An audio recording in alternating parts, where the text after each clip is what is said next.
오늘 하나님께서 우리에게 주시는 말씀은 누가복음 1장 5절에서 25절의 말씀입니다. 오늘 말씀을 가지고 고목에도 꽃이 핀다라는 제목으로 함께 은혜를 나누기로 합니다. 성경이 굉장히 좀 낯설죠. 우리가 읽은 성경은 새 한글 성경이라고 해서 요번에 대한성서공회에서 새롭게 좀 더 우리의 일상적인 언어로 번역을 해서 나와서 누가복음 새롭게 읽기를 해보면서 우리 교회도 한번 새 번역 성경을 읽어봐야겠다 해서 이거를 선정했는데, 저도 사실 읽으면서 좀 어색한 부분이 많이 있습니다. 그 중에 하나가 엘리자베스, 이거는 영국 여왕 이름처럼만 느껴지는 이런 이름이 이렇게 쓰이기도 합니다. 우리가 새로운 성경을 다른 버전을 새롭게 이렇게 읽어가는 것도 우리가 성경을 좀 재밌게 읽는 한 가지 방법이죠. 여러분들이 될 수 있다면 표준 새 번역도 보시기도 하고, 또 개역 개정도 보고, 또 공동 번역도 보고, 또 새한글 성경 같은 경우는 우리 대한성서공회 홈페이지에 이렇게 모두가 볼 수 있도록 올려놨습니다. 그래서 여러분들이 틈틈이 좀 보시면 좋을 것 같고요. 우리 교회가 이제 올해가 지금 12주 차인데, 지난주로 시작을 해서 누가복음 다시 읽기를 하고 있습니다. 우리가 누가복음을 선정한 이유는 여러 가지 66권 중에 우리 교회의 담론이 무엇일까 했을 때, 우리 교회가 계속해서 고민해야 할 문제는 복음이 무엇인가, 그리고 그 복음이 과연 나를 살려낼 수 있는 복음인가, 나만이 아니라 우리 모두를 살려낼 수 있는 복음인가. 그렇다고 한다면 나와 우리 모두를 살려낼 수 있는 게 왜 복음인가를 우리가 분명히 알고 발견해야 되는 거죠. 그러기 위해서 가장 좋은 게 복음서를 읽는 것인데, 마태, 마가, 누가, 요한이 있어요. 그런데 제가 누가복음을 선택했던 이유 중에 하나는, 마태복음은 좀 길지만 이게 포커스가 유대인들을 향한 포커스이다 보니 우리가 읽을 때는 좀 더 어떻게 보면 좀 쉽게 다가오지 않는 이야기들이 또 있을 수 있다라는 것이고, 마가복음은 너무 축약된 복음이다 보니 짧게 느껴지기도 하고, 또 요한복음은 대중적으로 이방인들에게 쓰여졌던 복음이 요한복음인데, 이 요한복음 같은 경우도 굉장히 재미있습니다. 그런 내러티브들이 많이 있기 때문에 우리가 요한복음을 통해서 은혜도 많이 받지만, 의외로 보면 마태, 마가, 누가, 요한복음 4개의 복음 중에 누가복음이 가장 많이 잘 다뤄지지 않는 것 같고, 또 누가복음에만 다뤄져 있는 내러티브 이야기가 있어요. 그래서 그런 이야기를 통해서 우리가 복음을 새롭게 볼 수 있는 기회가 되지 않을까 해서 누가복음을 선택했습니다. 앞으로 이 누가복음을 제 마음속으로는 한 30회 정도로 나누어서 이제 좀 이렇게 자세히도 보고 이야기를 해 나가고자 하는데, 여러분 계속 누가복음을 같이 읽어가면서 여러분이 복음을 새롭게 발견했으면 좋겠습니다. 우리나라 표현 중에 이런 표현 있죠. 이 고목에도 꽃이 핀다. 여러분, 고목에도 꽃이 핀다라는 뜻은 다 아실 거예요. 이런 의미죠. 불가능한 일이 언젠가는 꼭 이루어진다. 또는 늙거나 쇠퇴한 사람들에게도 좋은 일이 찾아올 수 있다. 또는 모든 것이 다 끝났다고 하는 이 상황에서도 새로운 희망이나 어떤 시작이 가능하다라는 거죠. 근데 여러분, 여기서 말하는 이 고목이라는 게 뭘까? 자세히 찾아보니까 완전히 말라서 비틀어진 나무 있죠. 그래서 완전히 말라서 죽은 나무가 바로 고목이라는 거예요. 그 고목에 여러분 다시 꽃이 핀다는 것은 있을 수 없는 일이에요. 고목에서 새싹이 나고 가지가 나고 거기에 꽃이 피고 열매가 맺혀서 예전처럼 아름드리 나무의 커다란 풍성한 그림자를 보여주고, 또 여름에는 이렇게 파란 초록을 보여주는 나무가 된다는 것은 불가능한 일이죠. 그래서 우리는 그런 불가능한 일이 만약 가능하게 되면 우리는 그것을 이렇게 얘기해요. 기적이라고 얘기합니다. 그래서 고목에서도 꽃이 핀다라는 것은 기적 같은 일이야 라는 거고, 그렇게 말하는 사람의 이 화자의 내포된 마음은 뭐냐면, 그런 일은 절대 일어날 수 없어 라는 전제가 깔려 있는 거예요. 우리가 읽고 있는 이 누가복음 1장의 이야기에는 바로 그런 기적 같은 이야기들이 있고, 1장을 넘어서 성경 전체에는 여러분 놀라운 건 뭐냐면, 고목에서도 꽃이 피는 이야기들이 계속해서 반복적으로 성경에 일어나는 거예요. 1장에 보면 세례 요한이라고 하는 사람의 탄생의 이야기, 그리고 이후에 예수님의 탄생 이야기가 이렇게 쭉 연결되어져요.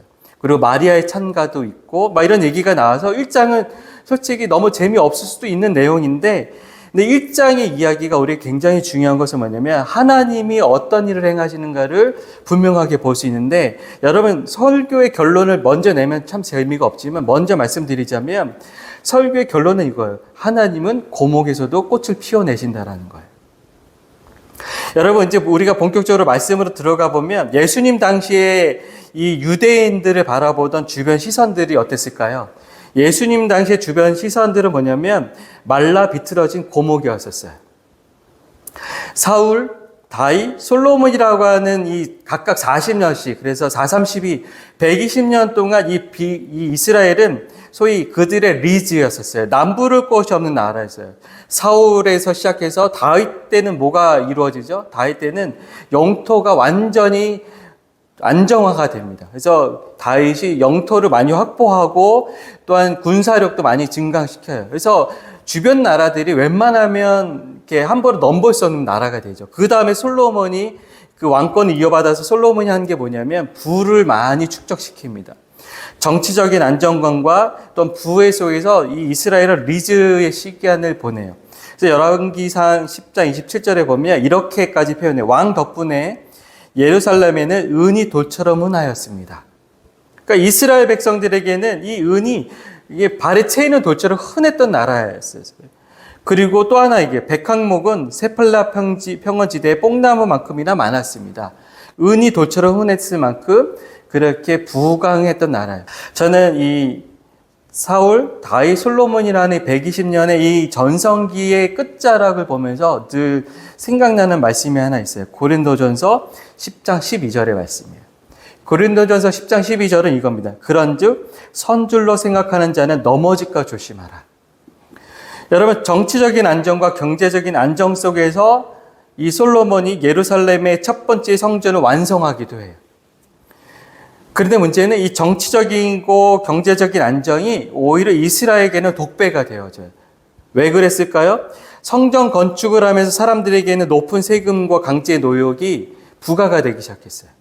그것이 국가에 대한 불평과 불만의 하나의 잠재적 요소가 되었고, 또 하나의 외교적으로 계속해서 외교 관계를 맺으면서 다수의 이방 여인들과 정략 결혼을 합니다. 그런 정략 결혼 속에서 이스라엘 땅 안에는 온갖 이방 신들을 위한 산당들도 가득하게 되어져요. 다시 말하면 하나님께서 이러한 은혜를 우리에게 베풀으셨으니 우리가 하나님을 잊지 말자. 그리고 하나님 앞에서, 사람들 앞에서 내가 겸손하자. 내가 뭘 가졌다고, 내가 어디에 산다고, 내가 이만큼 이뤘다고 자랑하지 말고 겸손하게 살자 이랬으면 그게 계속 가는 겁니다. 그런데 어느 순간에 그걸 망각하고 하나님보다 다른 더 좋은 신이 있으면 거기 가서 절하고 그 신들을 믿기 시작할 뿐만 아니라 내가 가지고 있는 모든 부와 이런 명예와 권력이 내가 노력해서 내가 가진 거라고 하는 교만한 마음이 슬슬 올라왔어요. 그 끝이 뭘까요? 바로 멸문지화라는 거예요. 그래서 결과적으로 솔로몬 이후에 이스라엘 민족은 멸문지화를 당합니다. 여러분 잘 알죠? 북이스라엘과 남유다로 분열이 돼요. 북이스라엘은 주전 722년에 아수르에 의해서 완전히 멸망해요. 근데 완전히 멸망했다라고 말한 이유는 뭐냐면 아수르에서 멸망당하기 전에 북이스라엘이 끌려가서 어떤 정책을 하냐면 아수르의 혼혈 정책에 의해서 피가 섞이게 돼요. 다시 말하면 순수한 유대인 혈통이 사라지게 되는 거예요. 이러한 사람들을 말해서 나중에 유대인들이 이렇게 얘기해서 너희들은 사마리아인이다. 다시 말하면 피가 섞인 이 경멸의 언어로 잡종이다라고까지 할 수 있는 이런 경멸의 언어를 쓰는 거죠. 반면에 남유다는 간신히 살아남기는 합니다. 근데 남유다도 주전 586년에 바벨론에 의해서 완전히 멸망합니다. 그러나 다행히 하나님께서는 남유다를 남겨두셨어요. 남유다를 남겨두시면서 그들이 고국에 돌아가게 하시고 거기서 새롭게 성전도 건축하고 또 남아있는 사람들과 자기네들의 순수한 혈통을 지키게 합니다. 나중에 여러분 이 선지서들을 읽어보면 그 에스라 선지자가 이런 얘기를 하죠. 너희 중에 이방 여인과 결혼한 자가 있다면 그 이방 여인들을 다시 고국으로 다 돌려보내라. 그리고 그들과 낳은 자녀도 다 딸려서 보내라. 이게 뭐냐면 혈통 지키기를 해요. 그래서 겨우 살아남은 사람들이 이 유대인들이었었어요. 근데 이 유대인들도 살아는 남았지만 바벨론 이후에 페르시아, 그다음에 알렉산더 제국, 그 다음에 63년에는 로마의 통치를 받고 오늘 5절에서 나온 것처럼 헤롯 왕의 시간에 이르기까지 하는 거예요. 결국 이 사람들은 바벨론의 고레스의 왕에서 곡으로 돌아가는 같지만 그 이후에도 한 번도 자유민이 아니라는 거예요. 계속해서 포로로 살아가는 거죠. 그리고 포로로 살아가는 그 여정 속에서도 말라기 선지자를 끝으로 해서 400년간 하나님으로부터 침묵의 시간을 만나게 되어집니다. 유대인들이 옛날 같은 영화로운 나라를 회복할 거라고 하는 기대는 갖지 않았어요. 그래서 유대인들이 자기 자신들에게 이렇게 얘기를 해요. 옛날에 우리에게는 사울이 있었고 다윗이 있었고 솔로몬이 있었다. 그때 우리나라가 얼마나 잘 살았는지 아느냐? 라고 얘기하는데 현실의 자녀들은 그게 나와 무슨 상관이에요? 나는 지금 로마의 피지배층인데, 나는 로마의 포로인데 라는 거죠. 그래서 그들에게 마음에는 이런 마음이 있었어요. 하나는 언젠가는 다윗 것 같은 왕이 다시 등장해서 그 옛날의 전성기, 그 리즈의 전성기를 회복시켜줄 영웅적인 왕이 우리에게 올 거야 라고 하는 민족적인 소망을 갖는 사람도 있었지만, 그러나 대다수의 사람들은 어떠면 이런 생각도 가졌을 거예요. 고목에 꽃이 피겠어? 라고 하는 거죠. 즉, 주변 국가들이 유대 민족을 보는 시선이 이런 거죠. 너희들은 고목이야. 말라 비틀어진 나무야. 너희들은 옛날같이 돌아갈 수 없어. 그리고 너희들은 그냥 나름대로 야훼라고 하는 신을 믿는 보잘것없는 소수 민족이야. 그래서 지난 400년간 유대인들에게 있어서는 하나님은 어쩌면 시편 22편 1절과 2절의 탄식이었을 거예요. 여러분 시편 22편 1절과 2절을 읽어볼까요? 거기 보시면 이렇게 나와요. 멀리 계셔서 살려달라고 울부짖는 간구도 듣지 않으시고 온정이 불러도 대답하지 않으시고 밤새 부르짖어도 모른 채 하신 하나님. 여러분 시편 22편 1절과 2절의 탄식은 단순히 이 시편 기자의 탄식이 아니에요. 유대인들의 탄식이었고 오늘을 살아가는 우리의 탄식이 되기도 해요. 여러분 멀리 계셔서 살려달라고 울부짖는 간구도 듣지 않으시고 온종일 불러도 대답하지 않으시고 밤새 부르짖어도 모른 채 하시는 그 하나님을 지난 400년 동안 이스라엘 백성들은 계속해서 경험하고 있었던 거예요. 말라기 이후에 세례 요한의 시간까지 짧게는 400년, 길게는 450년이라는 그 시간 속에 하나님은 이스라엘 백성에게 이런 하나님이에요. 침묵하신 하나님. 나중에는 그 하나님 계실까? 라고 하는 의심도 하지만 그럼에도 불구하고 어떠한 역사도 일으키지 않는 하나님. 예전에 하나님은 그렇게 모세에게 허락하셨던 그 기적을 베푸셨고 여러 가지 놀라운 일들을 하셨지만 그건 전설 속의 이야기지 오늘 내가 만난 하나님은 그런 하나님이 아니라는 거예요. 그런데 그런 모두의 예상을 깨트리고 하나님이 바로 말라 비틀어진 나무와 같은 이스라엘 민족들 안에서 새로운 싹을 내기 시작했어요. 그게 바로 스가랴와 엘리자베스라고 하는 아주 평범한 가정을 통해서 그 일을 시작하셨다라는 거예요. 여러분 스가랴와 엘리자베스라고 하는 이 두 인물에 대해서 이 누가 사도는 세 가지로 우리에게 정보를 줘요. 첫 번째는 그들은 특별한 사람들이 아니었다. 여러분 우리가 이런 생각을 많이 해요. 하나님께서 들어 쓰시는 사람들은 뭔가 달라도 다른 사람일 거야. 뭔가 그들에게 있어서 뭔가 특출난 뭐가 있을 거야 라는 거죠. 그런데 여러분 성경을 보면 뭐가 달라도 다른 사람들이 아니라 하나님은 지극히 평범한 사람들을 계속해서 들어 쓰셔서 그들이 다른 사람이 되게 하시는 거예요. 아주 노멀한 사람들을 들어 쓰셔서 스페셜한 사람이 되게 하시지 처음부터 스페셜한 사람을 쓰셔서 더 스페셜한 사람이 되게 하시는 건 하나님 역사가 아니라는 거예요. 여러분 스가랴와 엘리자베스는 그렇게 눈에 띄는 사람들이 아니었다라는 거예요. 특별한 사람의 이목을 끌만한 무엇을 가진 사람이 아닌 아주 평범한 사람이었다라는 거고, 두 번째 누가 사도가 주는 정보는 뭐냐면 그들은 놀라울 만큼 하나님에게 성실했다라는 거예요. 여러분 제가 말하고선도 지금 특별한 사람이 아니다, 놀라운 사람이 아니다 하는데 놀라울 만큼이라는 표현을 쓰면서 이거 논리가 꼬였다라는 생각을 해서 잠깐 하늘을 쳐다봤는데 이 사람들에게는 자녀가 없는 슬픔이 있었어요.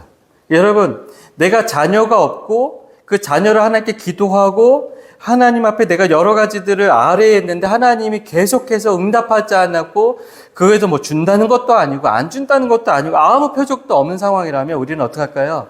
하나님에 대한 원망의 마음이 들 수도 있어요. 그리고 하나님에 대해서 내가 다시는 당신에게 무엇인가를 요구하지 않을 거라고 하는 그런 포기의 마음도 있을 수 있어요. 그런데 이 누가 사도가 이들에 대해서 서술해 주는 게 뭐냐면 이들은 하나님 앞에 성실했습니다라는 거예요. 저는 그 부분에서 놀랍다라고 얘기하는 거지 어떤 능력적인 면에서 놀랍다라고 얘기하는 게 아니었다라는 거예요. 그래서 세 번째 정보가 뭐냐면 그들에게는 자식이 없었고 나이도 많았다라는 거예요. 여러분, 이 400년간의 침묵을 깨신 하나님은 왜 이렇게 평범하고 더욱이 아이를 낳지 못하는 아픔을 가진 가정으로부터 이 새로운 싹을 내시는 일을 시작하셨을까? 저는 이 오늘의 본문을 읽어보면서 세 명의 인물이 생각이 나요. 첫 번째는 욥이 생각이 났고, 두 번째는 사라가 생각났고, 세 번째는 한나라고 하는 사람이 생각이 났어요. 여러분, 욥을 우리가 어떤 사람을 알죠? 당대의 의인이다. 그런데 여러분, 당대의 의인이었고 하나님 앞에서 너무 성실했던 사람이에요. 어쩌면 그의 성실함을 견주어 볼 때 이 사람은 실존적인 인물이 아니라 상징적인 인물이야 라고까지 생각할 정도로 하나님 앞에 굉장히 성실한 사람이에요. 그럼에도 불구하고 그는 온갖 고난을 다 만나요. 하루아침에 자식들이 다 죽기도 하고 재산이 다 사라져버리는 상황에도 불구하고 하나님을 부정하지 않으려고 발버둥 치는 게 욥이었었어요. 그래서 오죽하면 그 아내가 그 얘기하잖아요. 차라리 나 같으면 하나님을 욕하고 죽어버리겠습니다. 근데 욥은 내가 이런 알 수 없는 온갖 고난을 다 만났지만 하나님을 부정하지 않으려고 애를 쓰다 보니 내면에서 충돌이 큰 거예요. 하나님을 부정하고 욕하고 싶은 마음이 왜 없겠어요? 그런 마음도 있지만 그러나 그렇게 하지 않으려고 참아내는 자기 본성대로 하지 않으려고 하는 것 억누르는 마음에 충돌이 막 있었던 것 그게 바로 욥이었었어요. 오늘 스가랴와 엘리자베스도 보면 똑같아요. 하나님께 기도했어요. 하나님께 자식을 달라고 기도했어요. 하나님께 무엇이든지 기도하면 주신다고 하는 그런 말씀처럼 하나님께 기도했는데 하나님 주시지 않았어요. 그럼에도 불구하고 이 사람은 하나님을 향해서 등을 돌리거나 하나님을 향해서 계속 당신은 나를 버리셨습니다 하고 원망하는 게 아니라 여전히 묵묵히 하나님을 향해서 성실함을 다했다라는 거예요. 그게 바로 욥이 떠오른 이유였었어요. 그래서 제가 참 이 스가랴와 엘리자베스라고 하는 이 두 사람을 묵상하면서 제 스스로에게 생각해 봤어요. 나에게는 이런 하나님을 향한 성실함의 마음이 얼마큼일까라는 생각을 해봤어요. 우리는 하나님이 나에게 99가지를 주신 것은 생각하지 않고 주시지 않은 한두 가지 때문에 하나님을 원망하기도 하고 하나님을 향해서 내가 분노를 표현하기도 해요. 물론 너무 놀라운 것은 하나님이 그 원망과 분노까지도 다 허락하시고 받아내주시는 하나님이에요. 근데 중요한 건 하나님이 그 원망과 분노를 다 받아내주시면서도 바라는 이유는 뭐냐면 그럼에도 불구하고 너가 나를 떠나지 마라. 그럼에도 불구하고 너가 나를 끝까지 믿어봐라. 라는 게 하나님의 본심인데 우리는 어떻게 하죠? 원망과 분노를 다 쏟아내고 내 스스로는 하나님을 떠나버리는 사람들이 많이 있다는 거예요. 두 번째, 스가랴와 엘리자베스를 생각하면서 사라와 한나가 생각이 났어요. 여러분, 사라와 한나의 공통점이 뭘까요? 그리고 엘리자베스까지 다 아이를 낳기를 너무 원했지만 자녀를 낳지 못하는 슬픔을 가진 여인들이었다라는 거예요. 더욱이 이 당시에는 여자가 아이를 낳지 못하는 것은 큰 수치로 여겨졌던 그런 수치 문화가 있었던 배경이 있었어요. 여러분 이사야서 54장 1절에 보면 이런 표현이 나와요. 아이 가지지 못하는 여자인 너 시온아, 아이 낳은 적 없는 여자인 너 시온아. 이게 뭘까요? 불임, 아이를 낳지 못하는 것이 단순한 개인의 가정사일 뿐만 아니라 더 크게는 이것이 더 이상 소망이 없음, 더 이상 희망이 없다라는 것을 표현하는 상징적 표현이었어요. 그래서 이사야서 54장 1절이 뭐냐면 이스라엘 민족의 현상이 이런 상황이다라고 하나님이 말씀하시는 거예요. 너희는 아이를 낳지 못하는 사람 아니냐? 이렇게 얘기하는 거예요. 이러한 수치 문화의 배경 속에서 한나라든가 사라라든가 또는 오늘 함께가 엘리자베스는 자기 스스로 어떻게 생각했을까요? 이런 생각했을 거예요. 나는 아이 낳지 못한 사람이야. 어쩌면 나는 하나님께 버림받은 건 아닌가? 라고 하는 그런 생각도 있을 수 있다라는 거예요. 근데 여러분, 이 상황이 단순히 엘리자베스와 스가랴의 개인적 상황이지만 그걸 넘어서는 상황으로 우리는 볼 수 있게 하시는 거예요. 어떤 상황일까요? 지금 아이를 낳지 못하는 것은 곧 이스라엘 상황이라는 거예요. 지금 희망이 없는 상황. 다시 말하면 말라 비틀어진 고목과 같은 상황이 바로 지금 이스라엘 상황이고, 더 나아가서는 온 인류가 처한 상황이 바로 그런 상황이라는 것을 우리에게 알려주고 보여주는 거예요. 여러분, 유대인들은 과거에 바벨론으로 끌려간 후에 지금도 계속해서 제국의 발 아래에 놓여 있어요. 더욱이 오늘 5절에 헤롯이라는 왕이 등장하는데, 여러분, 이 헤롯은 좋은 왕이었을까요? 나쁜 왕이었을까요? 이렇게 물어보면 눈치가 빠른 사람들은 바로 대답해요. 나쁜 왕입니다. 예, 맞아요. 굉장히 잔인한 왕입니다. 그래서 자기에게 조금이라도 거역하거나 또는 자기 마음에 조금이라도 들지 않거나 혹은 자기의 왕권에 조금이라도 도전할 것 같은 사람이라면 그 즉시 다 죽여버리는 사람이었어요. 그래서 실제로 자기 아내도 죽이고 아들들도 다 처형해버린 사람이 바로 헤롯이에요. 이 헤롯이 유명한 건 어떤 사건이죠? 예수님이 탄생하셨을 때 바로 예루살렘의 아이들을 모두 학살하라고 명령을 내린 사람이 폭군이 바로 이 헤롯이었었어요. 이집트의 노예 살인만큼은 아니지만 지금도 여전히 폭군의 공포 아래 사는 것이 바로 유대인들의 입장이었어요. 이들에게서 무슨 희망이 있습니까? 단지 오늘 좀 배부르게 먹고 등 따스히 자는 게 인생이 전부일 수도 있다는 거. 우리 삶도 똑같은 거예요. 우리가 살아갈 때 내가 그래도 나름대로 괜찮게 산다고 여길 수도 있어요. 그런데 우리는 여전히 어쩌면 죽음이라고 하는 공포 아래, 어쩌면 내 삶에 어떠한 내가 원치 않는 일이 불쑥 찾아와서 나를 두려움 속에 몰아넣을 거라고는 그런 여러 가지 공포 아래 우리가 눌려서 살아가는 존재일 수 있다는 거예요. 제가 오늘 아침에 일어나서 찬양하면서 이런 찬양이 생각났어요. 너 근심 걱정 말아라. 아무 때나 어디서나 늘 지키시리, 늘 지켜주시리. 여러분, 이 찬양이 우리 가운데 계속해서 불려지고 은혜가 되는 이유가 뭘까요? 우리는 그렇게 노래하고 그렇게 찬양하지만 우리는 아무 때나 어디서나 늘 근심하고 염려하는 존재이기 때문에 그렇다는 거예요. 그럼에도 불구하고 하나님은 너를 지켜주신다고 얘기하지만 그 지켜주신다고 하나님의 그 약속, 그래서 하나님이 내가 너를 보호해 줄게, 내가 너의 어떤 가드가 되어줄게, 이런 얘기를 하셔도 그것이 나에게는 와닿지 않는 거예요. 왜 그럴까요? 우리는 계속해서 두려움이라고 하는 그 공포 속에 눌려 사는 존재이기 때문에 그런 거죠. 여러분, 두려움이라고 하는 공포에 사람이 눌려버리면 무엇을 잃을까요? 희망을 잃어버려요. 그 희망을 잃어버리는 것에 대해서 뭐라고 얘기하냐면 우리에게 죽음 같은 질병이라고 얘기하는 겁니다. 여러분, 이 유대인들도 바로 그런 상황들이에요. 언제쯤이면 우리가 옛날의 그 리즈 시대로 돌아갈 수 있을까? 언제쯤이면 그 다윗 왕의 성군이 우리에게 다시 나타날까? 라는 것처럼 그 침묵의 기나긴 터널이 끝나지 않을 것 같은 그런 상황에서 바로 희미한 불빛이 보이기 시작하는 겁니다. 여러분, 13절에 보면 스가랴가 천사를 만나죠. 천사가 스가랴에게 이렇게 말해줘요. 그대의 매달리는 기도를 귀담아 들어주셨습니다. 그대 안에 엘리자베스가 아들을 낳을 것입니다. 여러분, 스가랴라고 하는 사람의 이름의 뜻이 뭐냐면 여호와께서 기억하셨다라는 뜻이에요. 저는 이 말씀 13절을 묵상하면서 다시금 제 마음에 희망을 얻은 게 있어요. 뭐냐면 하나님은 기도를 기억하신다라는 거예요. 여러분, 천사의 13절의 말과 더불어서 생각해 보면 우리는 이렇게 표현해도 무방할 거예요. 하나님이 그대의 기도를 기억하십니다. 스가랴, 여호와께서 기억하신다. 스가랴의 무엇을 기억하셨을까? 그의 기도를 하나님이 기억하신다. 근데 거기 보십시오. 그대의 매달리는 기도를 들어주셨습니다. 귀담아 들어주셨으니까요. 여러분, 스가랴는 하나님께 기도했을 거예요. 자기 민족의 아픔과 민족의 현실적 상황을 하나님께서 해결해 주시기를 기도했을 거예요. 그러나 상황은 변함이 없어요. 그 변함없음이라는 것은 여전히 자기네들은 로마 제국의 포로이고 여전히 자기 아내는 아이를 낳지 못하는 사람. 더욱이 나도 아내도 아이를 낳을 수 있는 이제 그 나이를 다 지나버린 상황. 아무 소용이 없는 상황이죠. 여러분, 이것이 우리에게 주는 영적인 일깨움이 있다고 봐요.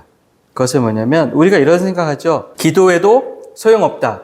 기도하면 아무런 감흥도 없는 것을 보니 하나님이 이 기도를 듣지 않으시는가 보다. 라고 하는 기도에 대한 포기의 마음을 우리는 가질 수 있어요. 근데 여러분 오늘 13절의 말씀을 우리가 좀 붙잡았으면 좋겠어요. 이 천사가 스가랴에게 한 말이 단순히 스가랴에게 한 말이 아니라 나에게도 오늘 해주는 말씀으로 받아들이면 좋겠어요.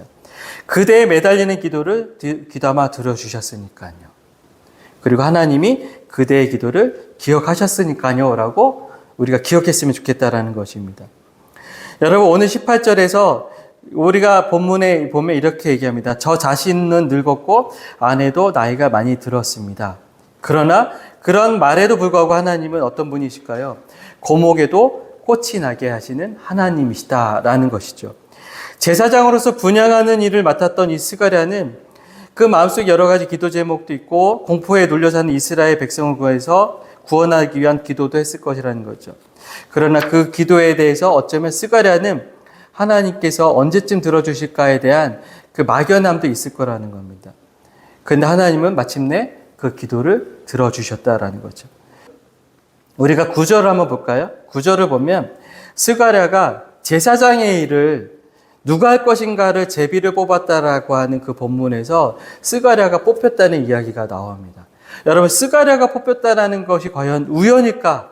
우연한 기회로 제비가 뽑혔을까? 아니라는 걸 하나님께서 스가랴가 뽑히게 하시고 들어오게 하셨다는 거죠. 이런 모든 사건들을 통해서 우리가 보는 한 가지 결론이 있어요. 이 400년간의 긴 침묵을 깨시고 하나님께서 새롭게 등장하실 뿐만 아니라 말씀하시면서 그들에게 주시는 메시지는 무엇이냐면 너희들이 끝났다라고 얘기하는 상황, 너희들이 더 이상 아무런 소망이 없다고 하는 상황, 심지어는 너희가 기도하면서도 설마 이 기도가 응답이 되겠어라고 하는 그런 불신의 마음이 있다 할지라도 나는 너희들을 향한 구원의 역사를 멈춘 적이 없고 너희들의 기도를 한 번도 잊은 적이 없어 라고 말씀하시는 분이 바로 하나님이시라는 거예요. 그리고 그 하나님께서 엘리자베스와 스가랴를 통해서 세례 요한을 낳게 하시면서 새로운 싹이 나게 하시는데 여러분 25절 한번 읽어볼까요? 주님이 살펴봐 주신 날에 나에게 이렇게 해주셔서 사람들이 흉볼거리를 내게서 없애주셨습니다. 이게 바로 하나님이 일하시는 방식이라는 거예요. 여러분 지난 400년간 유대인들은 주변 나라 사람들에게 어떤 대우를 받았을까요? 흉범의 대상이 되는 민족이었었어요. 야, 너네들이 그렇게 잘 살았던 민족이라면서 너네들의 여호와가 그렇게 위대한 하나님이었다면서 너희들이 말하는 그 모세가 일으켰던 기적은 왜 안 일어나는 거야? 라고 하는 그 흉의 대상이 바로 유대인이었는데 여러분 오늘 이 말씀을 통해서 주시는 메시지가 뭘까요? 아니야. 하나님은 우리를 살펴주신 날에 나에게 이렇게 해주셔서 사람들이 흉볼거리를 내게서 없애주셨습니다. 이게 바로 하나님의 일하심이라는 거예요. 여러분 오늘의 본문을 우리의 삶에 대입해 볼까요? 우리의 삶에도 때로는 다 끝난 마당 같고 더는 손 쓸 수 없는 상황이 놓일 때가 있어요. 혹은 자기 자신을 스스로 말라 비틀어진 고목처럼 내가 스스로 경험되어지고 생각할 수도 있어요. 그래서 하나님, 나에게서 무슨 새 희망이 있겠습니까? 내게서 무슨 새로운 일이 일어나겠습니까? 라고 얘기할 수도 있죠. 그런데 오늘 1장의 본문을 보시면 하나님은 우리에게 이렇게 말씀하시는 거예요. 나는 고목에서도 꽃이 피게 하는 능력을 가진 하나님이다. 라고 얘기하는 거죠. 그 하나님을 향해서 우리가 해야 할 일은 다른 것이 아니에요. 하나님이 나의 기도를 기억하신다. 저는 오늘 본문을 읽으면서 솔직히 하나님께 반성한 게 하나 있어요. 제가 하나님 앞에 계속해서 기도하는 몇 가지 것들이 있어요. 그 몇 가지 기도들은 솔직히 기도하기 싫은 기도예요. 왜냐하면 그 기도를 하는 것만으로도 내 마음에 피곤함이 다가오고 내 마음에 힘겨움이 다가와요. 차라리 그 기도를 안 하는 게 더 편해요, 마음이. 그럼에도 불구하고 기도를 할 수밖에 없어요. 근데 그 기도를 하면서 왜 하나님께 피곤한 마음을 가지냐면 이 기도가 응답이 안 된 것이 오래 벌써 10년, 20년이 지났기 때문이라는 거죠. 그래서 어쩌면 내 마음속에 스킵해버린 기도 제목 중에 하나입니다. 그런데 오늘 말씀을 보니까 이렇게 얘기하죠. 하나님이 귀담아 들어주시니까요. 저는 천사가 스가랴에게 한 말이 저게 큰 위로가 되고 큰 힘이 되고 다시 기도할 수 있는 힘을 주는 이유는 뭐냐면 하나님이 나의 기도를 기억하신다. 하나님이 나의 기도를 귀담아 들어주신다. 그리고 반드시 고목에서도 꽃이 피게 하실 것이다. 그래서 우리가 하나님을 향해서 우리가 해야 할 일은 아주 간단한 것이에요. 하나님이 나의 기도를 귀담아 듣고 기억하시고 그 하나님의 지혜와 방식으로 응답이라고 하는 꽃을 피우게 해주신다는 것을 자기 자신에게 다시 말해주는 거예요. 또한 지금은 당장은 느끼지 못하고 보이지 않는다 해도, 즉 내가 이만큼 기도하면 상황이 이만큼 좋아져야 되고 이만큼 기도했으니 사람이 이렇게 바뀌어야 된다고 하는 그 소망대로 되지 않는다 해도 하나님이 평생의 놀라운 계획을 여전히 이루어 가시는 분, 그리고 동시에 그 하나님의 모든 상황을 지금도 그분의 사랑으로 주관하고 계신다라고 하는 그 고백으로 나가는 것, 그것이면 되는 거예요. 그것을 넘어서서 언제쯤 응답하실까요? 언제쯤 해결해 주실까요? 라고까지 생각하는 순간 우리는 어려움에 빠지는 거예요. 저는 오늘 조금 긴 본문에서 여러분과 함께 가슴속에 품고 싶은 두 개의 구절이 있어요. 오늘 굉장히 저도 읽으면서 힘들었어요. 본문이 왜 이렇게 길까? 그래서 아무리 잘라보고 해도 잘 잘리지 않는 본문이었는데, 그러나 저는 오늘 본문에서 여러분이 13절과 25절의 말씀을 여러분의 마음속에 한 주간 품고 살아주셨으면 좋겠어요. 첫 번째, 천사가 스가랴한테 말했다. 스가랴, 두려워하지 마세요.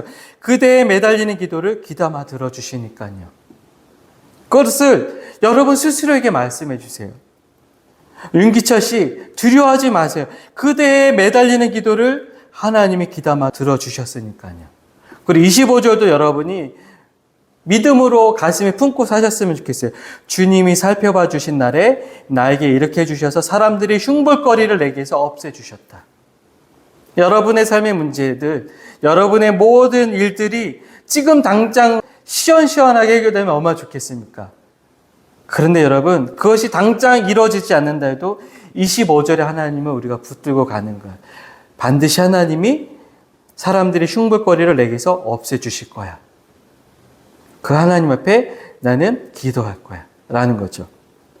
여러분, 기억하십시오. 고목에서도 꽃이 피어나 계시는 하나님이 여러분의 고목 같은 마음에 오랜 시간 기도했지만 응답이 없어서 비틀어진 기도에, 혹은 그렇게 느끼는 현실 속에서도 결국 하나님이 아름다운 꽃을 여러분의 인생에서 반드시 피워내실 것입니다. 그 믿음이 우리의 가슴에 싹을 틔워내기를 소망합니다. 그 하나님이 아주 평범한 가정의 아픔 속에 깊이 관여하시면서 그 사건을 응답하실 뿐만 아니라 그러므로 인해서 지난 400년의 침묵을 깨시고 또한 온 유대와 이방 사마리아와 땅끝까지 모든 이들에게 해당되어지는 그 구원의 놀라운 새로운 역사를 지금 시작하고 계시는 거예요. 누가복음 1장은 바로 그런 새로운 역사 가운데 여러분 들어오십시오. 그리고 고목에서 또 꽃이 피게 하시는 그 하나님이 바로 당신의 하나님이다라고 우리에게 얘기해 주는 겁니다. 그 하나님과 한 주 동안 또 여러분의 평생의 삶이 되기를 소망합니다. 기도하겠습니다. 하나님, 우리는 다시금 믿습니다. 우리는 다시금 고백합니다.